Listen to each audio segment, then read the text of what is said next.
So what are you thinking right now? I don't know where it stops and where it doesn't end.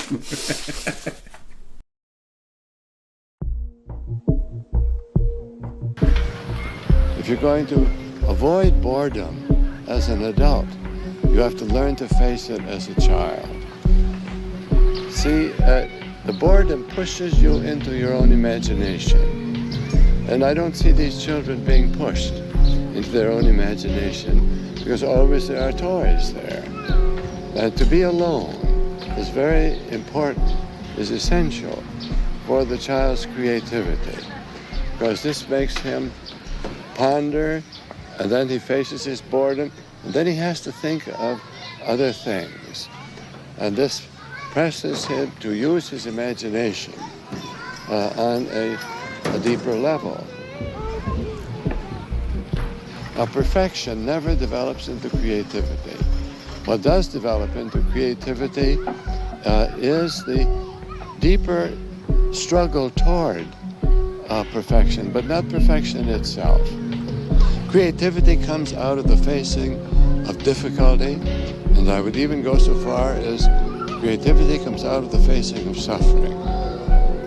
Joy comes from the meeting of difficulties and the use of one's capacities to face more than he thought or she thought they were able to do beforehand.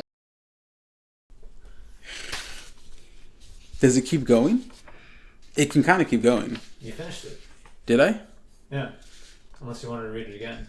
Well, it's just nuts. Like you kind of like, I don't know. If you feel like the rhythm, like the cadence of it is like. Describe the rhythm. It's kind of like, I don't know. It's kind of like a poem, but like, it's like not. It's kind of like a poem and a prayer, but like, it's also like a stream of conscious, and it's like, I don't know. It's like something that you'd. It's definitely something that you would like recite to like people. It felt like I think it felt like a poem of some sort. Yeah, like a poem, like something you'd read in Psalms or something like that.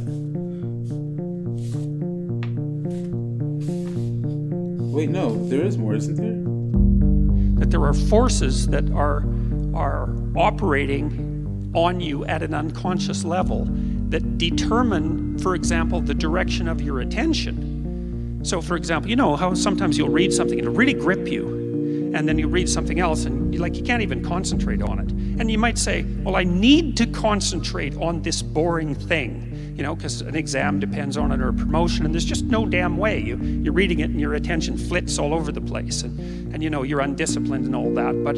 But then you have this other thing and it just grips you like this, and you think, okay, well, what's doing that?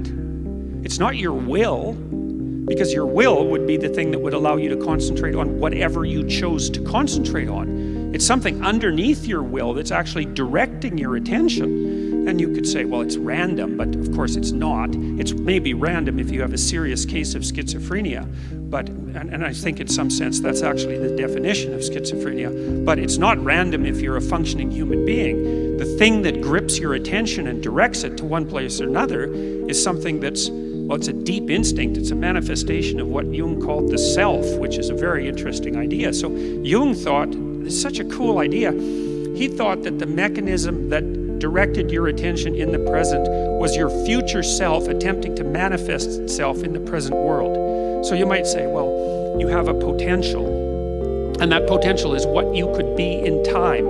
And in order for that potential to manifest itself, it has to be palpable in the present. And the way that instinct for further development manifests itself in the present is by directing your attention towards things that are likely to increase your competence and further your growth right now. Did I read this? Read the section that looks unfamiliar. Consider the lilies of the field, how they grow. They toil not, neither do they work. And yet I say unto you, Solomon in all his glory was not arranged like this. Oh no, I did read it, I think. I did, huh?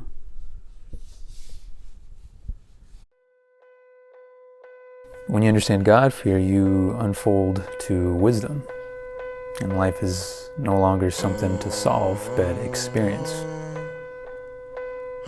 So to the best of my ability, I act out in the world as if God exists because of my fear. Contrast of contradictions is the aesthetic of purpose. And at the center of all this is love. The finite infinite, the infinite finite, the ultimate puppet show. The self or the divine. This is vanity of vanities.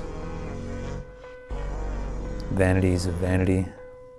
All is vanity. All is smoke. All is God.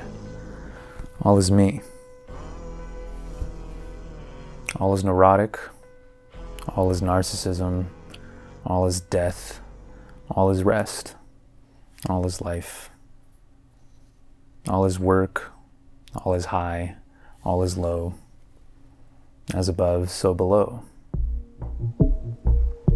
A war in my name. Our Father, who art in heaven. Art as pattern. Pattern as prayer. The finite infinite, the infinite finite. The tap, the swipe, private exposed, exposed private. Same thing. It's all the same thing. Language is imperfect. Don't try and hide. The first step in learning is bowing down. And I only know that I know nothing.